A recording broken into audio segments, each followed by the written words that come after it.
Mbade Malion ani nyantuma faso de mangado mina ni video kunguru ke bi wala ka ke na di mogodoka na do nente mogola mo mi do Mohamed Ali Bachili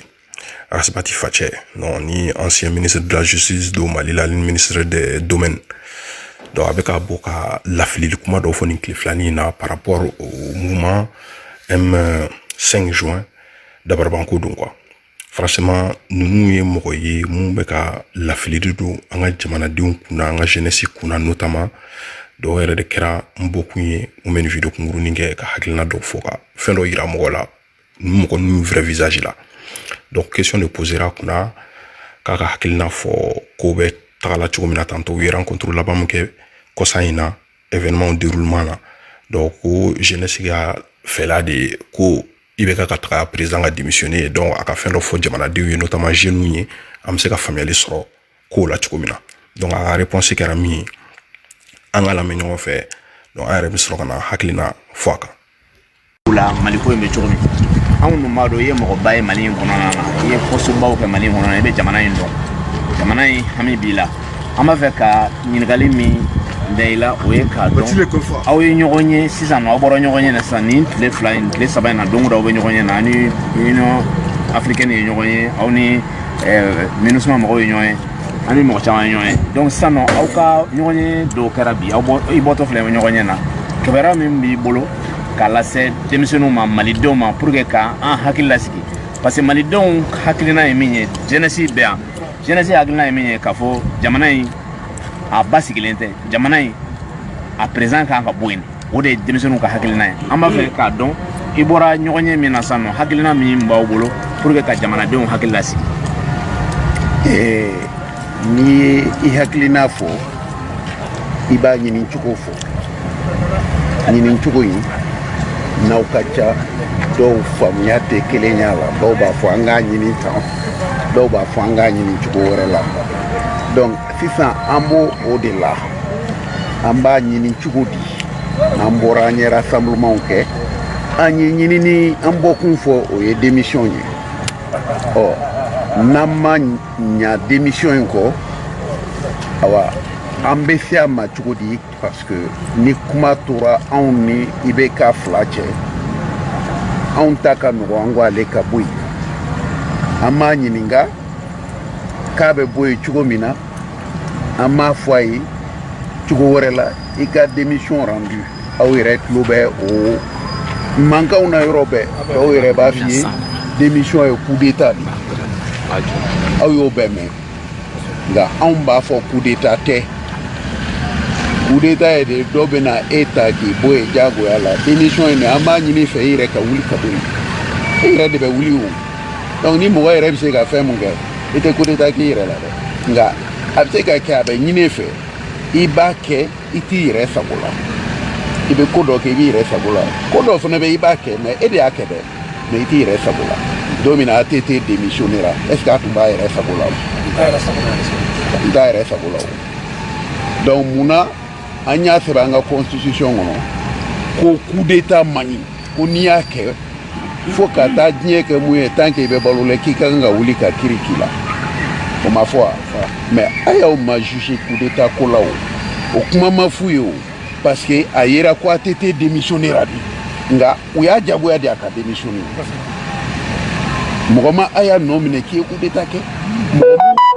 si nɔ minɛ ko coup d'état ko don u minɛna bere rouge n'u ka kɛlɛ de sababu la mais coup d'état in ma ye u minɛli la munna parce que ATT démissionnera mais a ma fɔ k'a y'a kɛ a yɛrɛ sago la dɔw de y'a wajibiya bon anw fana b'an ka démission kuma de la dɔw b'a fɛ an ka taa sira dɔ fɛ dɔw b'a fɛ an ka taa dɔ wɛrɛ fɛ. Donc aw yɛrɛ bɔra ka Bachili ka réponse la mais sans par rapport à cette question donc ka jeunes bɔ fili la ka fasodenw bɔ fili la notamment la jeunesse ala mɔgɔ mun ye sini ɲɛsigiw ye normalement k'olu bɔ fili la donc a ka kuma kɛra mun ye a taara manipulation sens de fɛ ka kuma fɔ denmisɛnninw ɲɛna fasodenw ɲɛna ka jamanadenw ɲɛna kuma mun tɛ tiɲɛ surtout kuma ye daminɛ yɛrɛ la a bɛ ka fɔ k'ale ye mɔgɔba de donc a bɛ ko dɔn jamana in kɔnɔ parce que a ye place caman occupé notamment n'o ye ministeriya ninnu ye donc a bɛ supposer k'a fɔ ko ninnu ye mɔgɔ ye mun tɛ sɔn ka nkalon tigɛ population ye mun bɛ kuma ɲɛnama de fɔ population ye mais a ka réponse kɛra mun ye a bɛ ka yira mɔgɔw la pour justifier olu bɛ ka action mun kɛ n'o ye IBK ka tagali ko mɔgɔ dɔw bɛ k'a fɔ k'o ye coup d'état ye walasa a b'a don jeunes kunna k'o tɛ coup d'état ye donc a bɛna rapport k'o ni fɛn cɛ Amadou Aya ka wagati cɛ 2012 coup d'état min kɛra a bɛ fɛ k'a don jeunes kunna k'o tɛ coup d'état ye ko IBK démissionnera de donc fa bɛ taga fɔ ko i y'a ye ko an ka constitution kɔnɔna na ko coup d'état ye crime imprescriptible donc i nɔ bɛ se ka minɛ wagati bɛɛ fo ka taa diɲɛ wuli ko Amadou Aya ninnu ma nɔ minɛ o la ko parce que ko IBK démissionnera de donc a yɛrɛ o de mais sisan nɔ a bɛ k'o justifier donc Amadou Aya ninnu ma juger parce que olu jugera olu bɛ fɛ ka olu ka jugement bɛna kɛ berewu ko de la coup d'état ko tɛ donc parce que IBK démissionnera de donc finalement coup d'état tɛ donc a yɛrɛ ye a kumakan mɛn maintenant an bɛna extrait wɛrɛ lamɛn a interviewera journaliste fɛ français a ka français taga dɔ la k'a to ministre des domaines la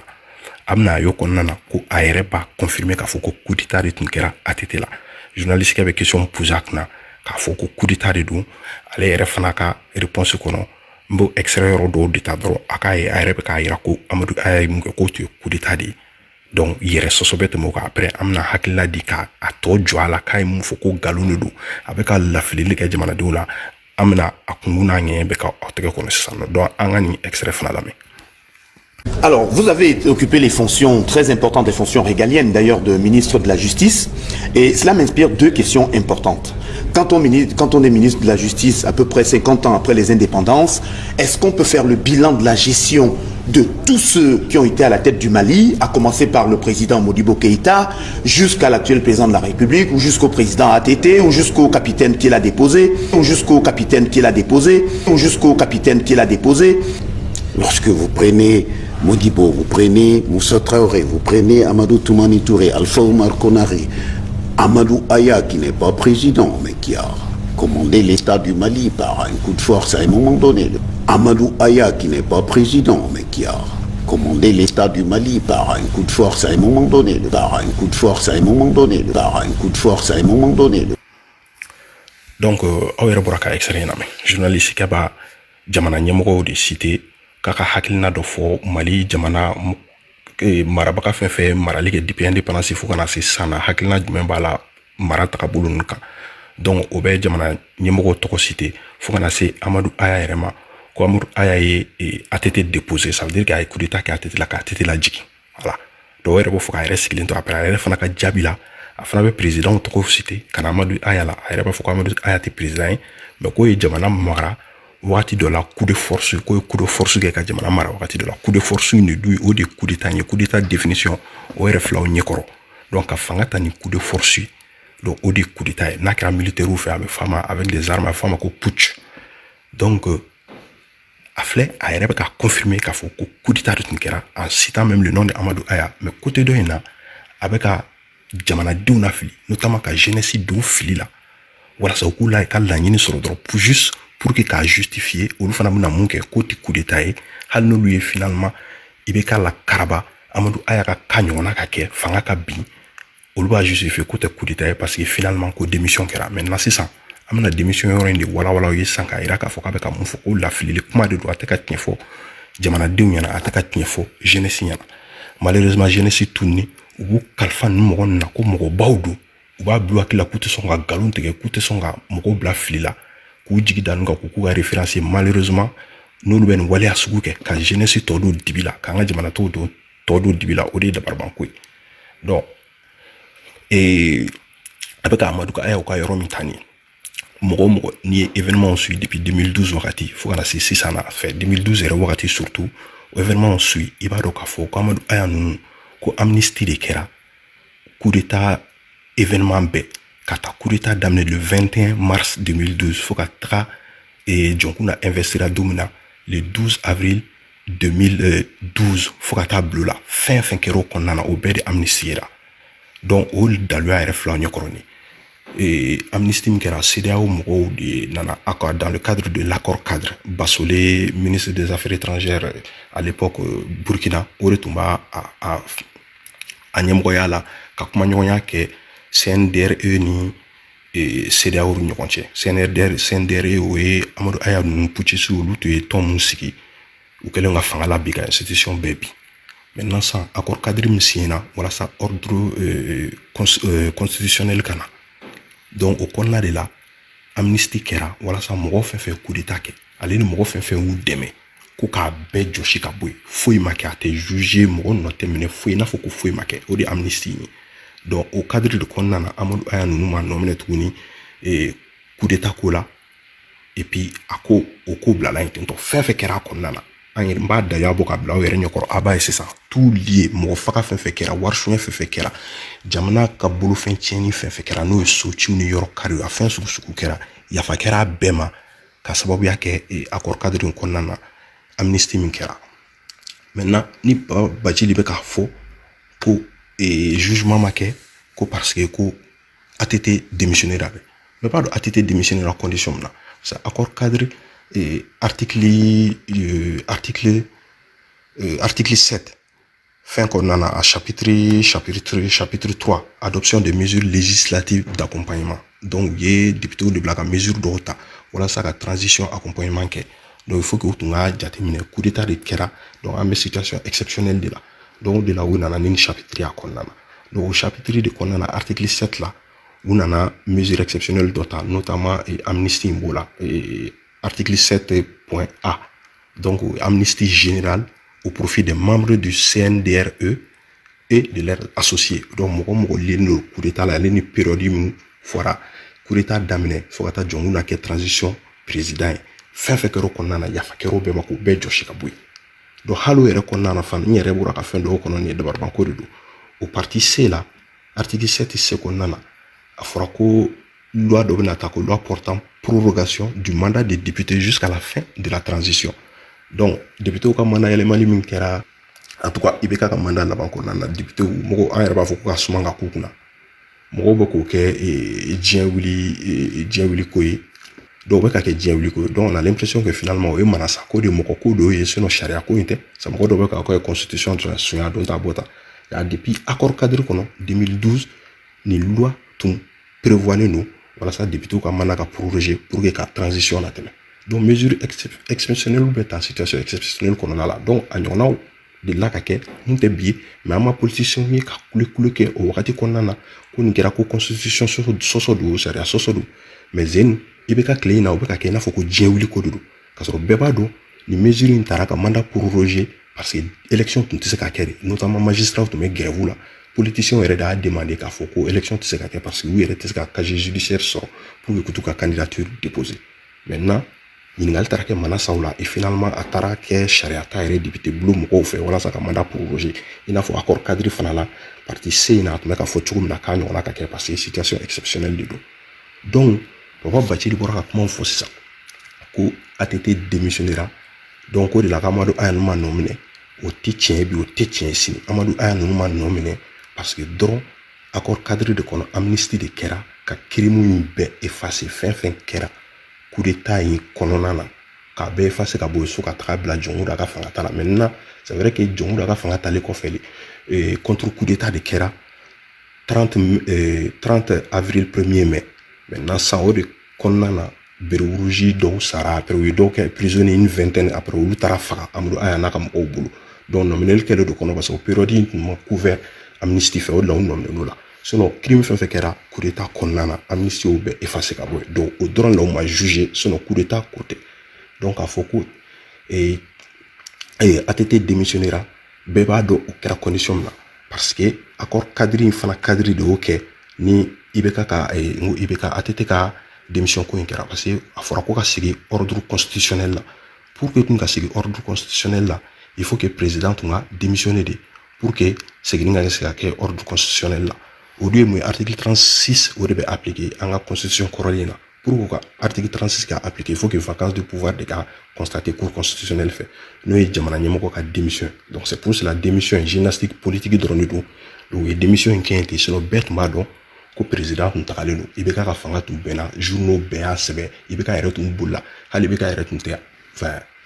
techniquement ala tun tɛ administrativement on va dire a tun tɛ Mali territoire kan parce que an y'a mɛn coup d'état wagati na k'a tun bolila ka jigin kulu fɛ olu kumaw bɛɛ fɔra ko Mercedes dɔ y'a ta ka taa n'a ye ambassade la États-Unis ambassade la du territoire américain na Allah be Mali kono donc a yɛrɛ tun tɛ Mali la yɛrɛ to fonction foyi tun t'a la président tun tɛ yen tun Amadou Aya ne tun ye fanga ta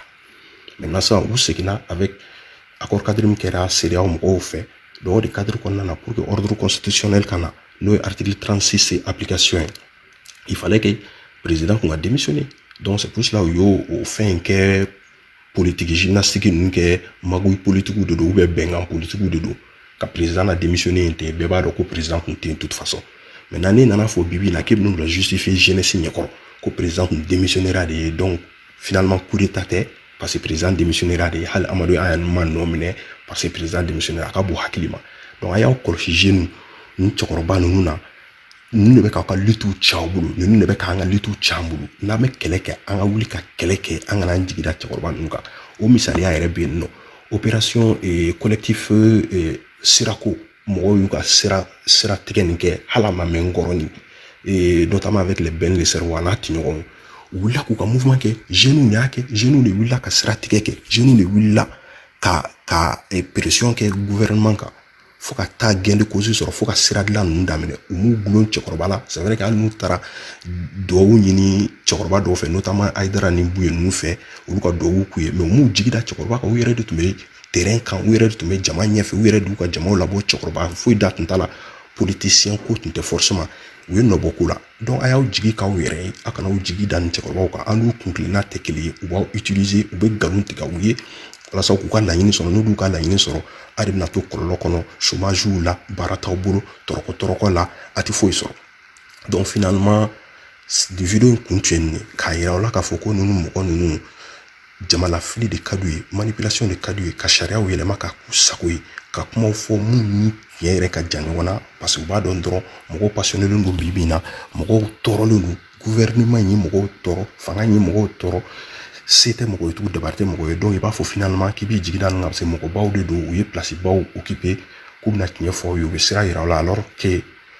u b'aw tɔ don dibi de la u b'aw tɔ fili dingɛ de kɔnɔ donc an k'an kɔlɔsi cɛkɔrɔba ninnu na an k'an ka luttes k'an yɛrɛ walasa barika ka don luttes la an yɛrɛ y'a ye lutte fɛn fɛn bɛ ka kɛ bi ko ni cɛkɔrɔba ninnu b'a ɲɛfɛ a bɛɛ laban bɛ bi ji la hali jeune lutte in filɛ bɛɛ ɲɛ b'a la a bɛ ka taga bolo min kan nin farafarali de bɛ ka na bɛɛ ɲɛ b'a kɛcogo la alors que n'aw jeunes de tun farala ɲɔgɔn kan a bɛ nɔbɔ ko la an ka da an yɛrɛ la an ka kɛ jeunesse ye n'an ma kɛ jeunesse ye n'an m'a da an yɛrɛ la an ka jamana in avenir ko a bɛ ala bolo quoi n tun bɛ fɛ ka nin partager an ni ɲɔgɔn cɛ ka cɛkɔrɔba Bacili ka vrai visage yira u la a yɛrɛ y'a ye ne ka kuma tɛ juguya kan tɛ